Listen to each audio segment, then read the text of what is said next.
In a potential NBA Finals matchup, the San Antonio Spurs faced off against the 2024 NBA champion Boston Celtics. Oh my goodness! What are we watching? And the game didn't come without its high-stakes drama, as Jaylen Brown declared absolute war. Tired of the inconsistency. Like I'll accept the fine at this point. I thought it was some bull tonight. I thought that, I think they're a good defensive team, but they ain't that damn good. I thought and I hope somebody can just pull up the clips, because it's the same every time we play a good team. But tonight, it was his white friend going absolutely ballistic. And at one point, Wembanyama came alive and declared his poise to dominate the entire league in the new year. The following is a full breakdown of how the alien and his team took Jaylen's comments personally and responded in a thriller of a game.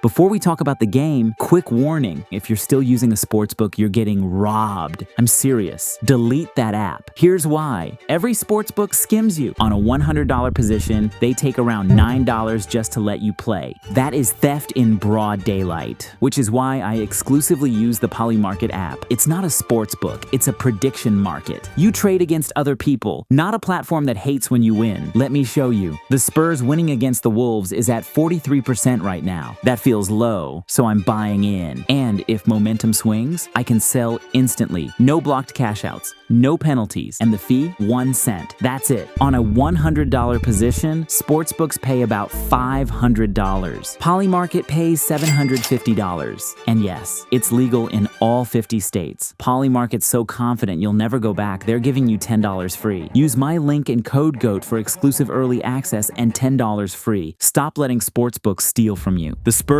started off in Boston with their main man coming off the bench, as he is still recovering from injury. But it was the former All-Star getting them started off a double stagger side screen, which allowed him to get downhill. Still, no Tatum meant Brown was the guy, and off the screen he was able to put Castle in jail. Then, the former Celtic drilled the push shot from the dunker spot. Gets it to drop down. Back to screening duties for Cornet, and as Fox noticed Pritchard going under the screen, he settled in behind the arc. No Cornet, no problem, Brad Stevens exclaimed from the front office as Keita went in for back-to-back buckets. Yep, Champagny defending him. Cornet comes over to help. Keita again drops it in. When White got the steal, he pushed in transition, and with Champagny picking up the ball a step too high, JB had an open lane. Drops it off to Brown, and he banks it in. Early, it was the Spurs defense that seemed clueless. White on the cut, Brown, great pass, and Derek White, a double pump finish, a 10-0 run for the Celtics. Then with Fox drawing 3 defenders at the rim, he dished to a cutting Castle. Fox stuck, Castle foul, throw it up and in. An acrobatic move by Stephon Castle. Off the slob, Wemby was dropping all the way to Niagara Falls, and Garza made him pay. Get it to Garza, that'll help, that's huge. As the shot clock was running down, Payton hit the one dribble punch to Brown, who went high over Victor for the tray ball. Pritchard goes to work. Brown has to fire. Oh! Waves it in on the alien. Returning the favor was the always reliable Barnes. MVP who? And Castle picking the pocket of the MVP candidate. Castle with the dunk. Back in the late shot clock, and right back to rainbow daggers over the alien for Jaylen. Steps it back. Oh my goodness! What are we watching? With the threat of an attacking JB, Wemby was forced to overcommit in help, which allowed Garza to pop for the quick trigger 3. To start, it was a rough showcase from Wemby, but you could feel he may be bottling his energy for later. Lots of could-be award winners on the court tonight, and this time it was the could-be 6th man of the year for 2 layups to end the quarter. Keldon Johnson driving, floating it up and putting it down. I think he was listening. 3 balls were easy to come by for the C's, and Wemby was essentially invisible. Thus, it was a Celtic lead of 26-21 to end the quarter. Starting off the second quarter, Brown set the high ghost screen for Derek, who used the behind the back to create separation over Keldon. Then off the UOB, Fox got bodies in the air on the fake and responded at the nail, but it was that white man wearing black who started to get into his bag. Fades away and gets it to go again. In case you didn't know, the best percentage threes in basketball are kick-out ones, and Mr. Johnson proved his research. Johnson into a crowd. Castle's going to keep firing. There's his first make. He got the roll. Off the Wemby miss, Shempany was aggressive and was rewarded for attacking the O boards, and a great save put Boston in rotation. For some reason, Anthony thought he could block Wemby's shot, and Vic made him pay on the ball fake. Up fake on the three, takes his time, and hits it. There you go. As the shot clock once again became a problem, it was the former Spur who calmly extended his lead. It's a special player. We just saw with that pump fake into a three, and then Derek White has the answer out of the timeout. Then Vic came curling off the wide pin down with a step on the defender and threw it down with all authority. Wembanyama steps through and dunks it. With Jaylen Brown getting extended rest, the second quarter was slowly becoming the Derek White quarter. White tries it again, sticks it again. Derek White catching fire. The Wemby gravity was made clear when White left Harper all alone to try and go double. Even with his successes on the offensive end, it was back-to-back possessions of D. White looking helpless. Drive, got it. How about that? Putting it back in his left hand. He puts in his right hand. Derek White gets to the block. It takes a lot of confidence to size up Victor, but Peyton did not hesitate. That's up Wembanyama. Gets around him. Oh, yeah! Then, with Harper able to get into the paint, it forced a full step over in help, which left Shempany shot ready in the corner. Harper kicks out, Champagny for three. Quiets the crowd again. That's beautiful penetration there from Dylan Harper. Poor Spur communication left White wide open, but unable to connect the first time, his teammates gave him another chance, which he did not let go to waste. Bullseye. Coach Mazzulla got mad at the crew for not hitting the glass. Now Mitch Johnson doing the same thing. Out of the timeout, the sixth man, Johnson, continued to show off his cutting and finishing ability. No special actions or plays, just pure basketball for White, who continued to dominate. White thought about the three.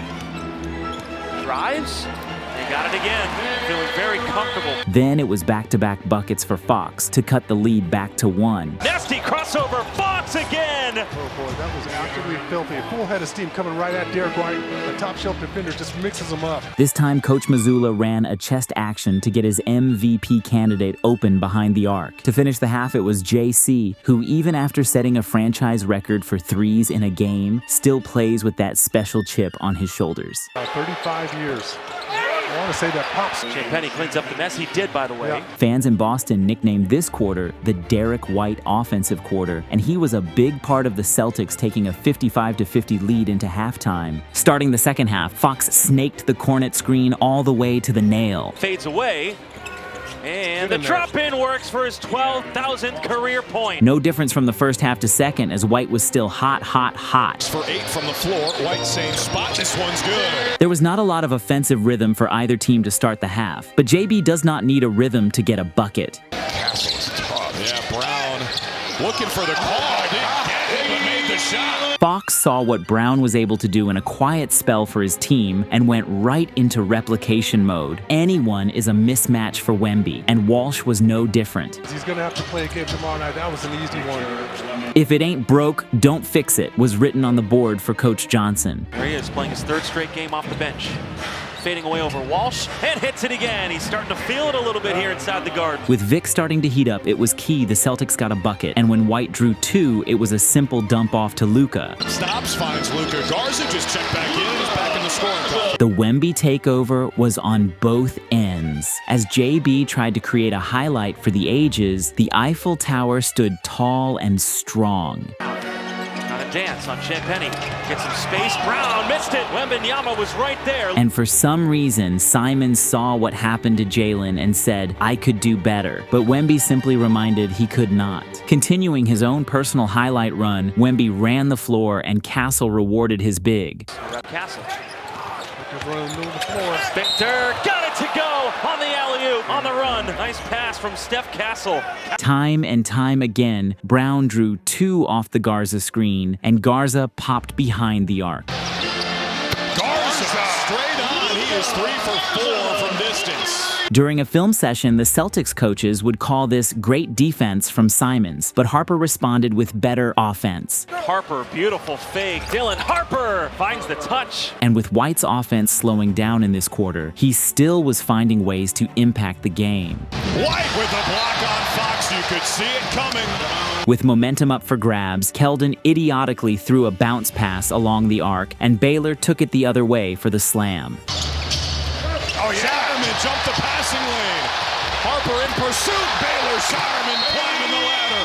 Timeout Spurs. When Brown slipped out of his screen, Queta set a flat flare to get Brown wide open behind the arc. Brown, no hesitation. It's good. Another 3. One mistake can't lead to 2, and Keldon responded from his turnover with a response dagger. Without Wemby to finish the quarter, Jaylen Brown was lighting it up from behind the arc. Brown the step back. Jaylen Brown, it's your show. With momentum leaning toward the Celtics on their home court, Fox snatched as much as he could heading into the fourth. With a quiet Wemby takeover and Jaylen Brown still raining threes, it was gearing up for a tight fourth as the Celtics led 75-73. Off the Olynyk drive, Shempany relocated to the corner for his double-double. Shempany saves it, fires a 3, and hits it. And he's got his double-double. Then it was one-on-one with 2 potential MVP candidates. The alien kept focus for the block and followed it by igniting his team in transition. He was unsuccessful. Give it back to Victor! Right down the lane in the green paint on the green team. Putting the Spurs' scoring run to a screeching halt was D. White on the kickout. Brown finds White over Champagne for 3. Oh, yeah. De'Aaron understood all night that with Vic still on a minutes restriction, someone needed to step up to contribute to winning. A sign of a great team is role players who know when to come alive. I'm not saying the C's are perfect, but they still have some championship DNA for sure. Oh, here we go. Bullseye.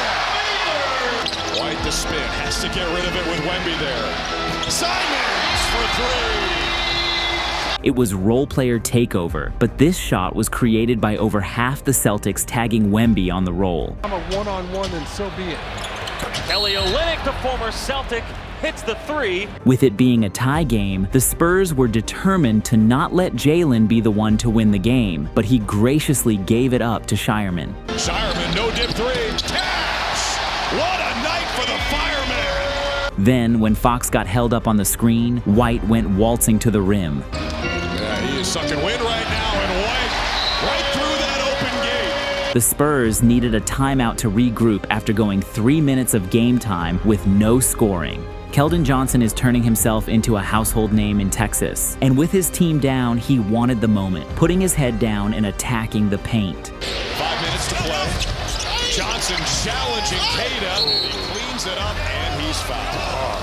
Tough move. With offense hard to come by in the fourth quarter, White came off the screen. And I'm not sure if he saw cornet or barbecue chicken in drop coverage. Again, it's in White's hands, goes right at his old teammate and scores. But the former Celtic wasn't ready to give up and soared in for the putback to keep the game in reach. Cornet the follow, and it's a 1-point game. Keldon is known for his ability to attack and get to the rim, but with the game on the line, he proved he's got range. Keldon for the lead, a rainbow 3, and the Spurs lead it by 2. It was clear late that the Celtics' strategy was attack Cornet off ball screens. Brown, left hand. Great attack. Back-to-back left-hand lands over Cornet. Tie game, the decision was easy. Get the ball to your franchise player wearing number 1. Shot clock going down, fades away, and hits a big one. The TD Garden had the air sucked right out of it when JB turned it over and the Spurs capitalized. Fox, the steal. 2-on-1, Champagne underneath. Champagne waits, missed it. Second effort is good. Up 2 after White free throws, the Spurs needed a bucket to seal. And just like in the third, Coach Johnson made the easy decision to get Vic the ball at the elbow. Who did what he does for the victory? Wembanyama, another big shot in Boston. Both teams' offenses went quiet in the fourth quarter, but it was Victor who got busy late to get the big road win for the Spurs, 100-95.